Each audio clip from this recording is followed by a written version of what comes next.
Hey guys, let's get more news from Steelers, but first don't forget to subscribe to the channel and leave your like. You mad, bro? Steelers fans are riled up about Kenny Pickett and the media coverage of him. It was a very contentious week when it comes to Pittsburgh Steelers coverage. Everybody had opinions about what went down with Kenny Pickett's healthy scratch heading into Seattle. And all of them were very heated. We touch on many of them and more in this week's You Mad, Bro? I think it is fair to say that holiday cheer failed to carry over into 2024. David is definitely mad. About what? I have no clue. It wasn't exactly specified. But he sure is angry about something. Sports writers are particularly lazy. Afraid of getting a real job. First qualification to be a sports writer is to be a natural at being a 100% full-fledged narcissist. Starving for the attention you so need in your life. Also wanting to connect with sports, which most sports writers suck at. And envy of the players you so judge. Hate to burst your bubble, writing about sports doesn't tie you to or make you part of sports, or the sports industry, any more than myself writing about astronauts and space flights make me part of NASA. Well, David, one thing sports writers can do is formulate an argument and express a well-laid-out opinion. That's something you didn't do at all in this email. I have no idea what column you are responding to or what opinion I advanced that is agitating you. I just know you wanted to verbalize a little temper tantrum in written form and hit send. It's like you were logging on to stick your tongue out at me and run away like a 6-year-old. If you want to respond and tell me what you think I did wrong or wrote incorrectly, feel free. Until then, keep working on that feature story about NASA and let me know when it posts. I'll look forward to reading it. Also, you seem somewhat stuck between double periods, double commas, and the use of ellipses. Perhaps that's the industry norm in space travel writing. I'm not sure. But it was throwing me off while reading your email. Your email. Maybe David was mad about this column. A lot of other people were worked up about it. It ran last week. I wrote about how NFL parody dilutes the 20-year Steelers have never had a losing season streak. Richard, a frequent emailer, didn't like the piece. We're fans, what should we do? Not watch, picket the front office, ask the owners to sell the team? We've been watching for 50 years, what should we do, boycott? Give us some ideas on what fans can do to make the team win more. Stop spamming local media members about how they are being too hard on the franchise when it fails to win a playoff game every year. That's a start. This person had a similar response to that column. Joey Porter Jr. named Steelers Rookie of the Year, Patrick Peterson wins the Chief Award. The Pittsburgh chapter of the Pro Football Writers of America handed out honors to two Steelers cornerbacks today, with Joey Porter Jr. winning the Joe Green Great Performance Award as the Steelers Rookie of the Year and Patrick Peterson winning the Chief Award for his cooperation with the media. Porter Jr. is the first defender to win the Joe Green Great Performance Award since linebacker Devin Bush in 2019. He's the third cornerback to win it, joining Delton Hall in 1987 and Chad Scott in 1997. Drafted with the first pick in the second round in the 2023 NFL Draft, Porter earned his spot in the Steelers' starting lineup mid-season. Although he struggled with penalties, the rookie has largely impressed as the team's CB1. So far this season, Porter has recorded 43 total tackles, 10 passes defensed, and 1 interception, which was a game-changing play in the Steelers' upset of the Baltimore Ravens in Week 5.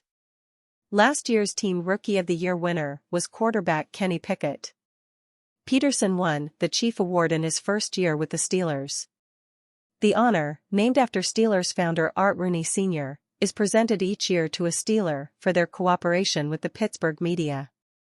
Peterson himself is involved in media, as he is the co-host of the All Things Covered podcast along with former Steelers cornerback Bryant McFadden. From his arrival and throughout the entire season, Peterson has made himself available to the media, in wins and losses. And Peterson didn't just make himself available, but always provides insightful, in-depth answers to the media's questions, stated the Steelers' press release.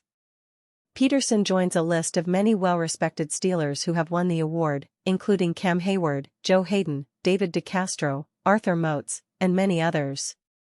Center Mason Cole won the award last season. As for other team awards, outside linebacker TJ Watt was announced as the team MVP yesterday, his fourth time receiving the honor. NFL Insider weighs in on Mason Rudolph's future with Steelers, no question. Quarterback Mason Rudolph has only started 2 games over the past 25 months. But those 2 starts have come over the past 2 weeks, and both were Pittsburgh Steelers wins, where the offense scored at least 30 points. During those games, Rudolph's play was some of the best the Steelers have received behind center since Ben Roethlisberger led the team to a 12-4 mark during 2020. While 2 games is a small sample, Pittsburgh Post-Gazette's Jerry Dulac still argued that there's little doubt about the team's plans with Rudolph this offseason. There is no question the Steelers will try to re-sign Rudolph after the season, Dulac wrote in an online chat on January 3. I'm guessing they will simply give him Trubisky's contract, which is about $11.5 million over 2 years. Rudolph is set to be a free agent this offseason, while Mitch Trubisky has 2 years remaining on his contract.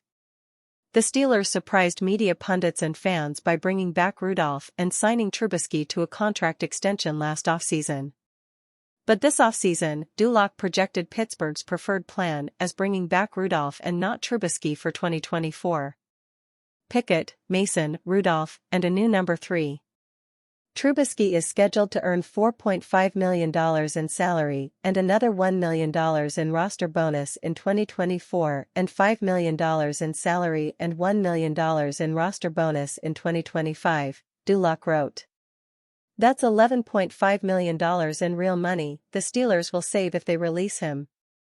And that's way over the top for a number 3 QB. Rudolph has vastly outplayed Trubisky this season. In 3 appearances, Rudolph has posted a 68.5% completion percentage and 10.5 yards per attempt. He also has 2 touchdowns and 0 interceptions. Trubisky owns a 62.6% completion percentage and 5.9 yards per pass average.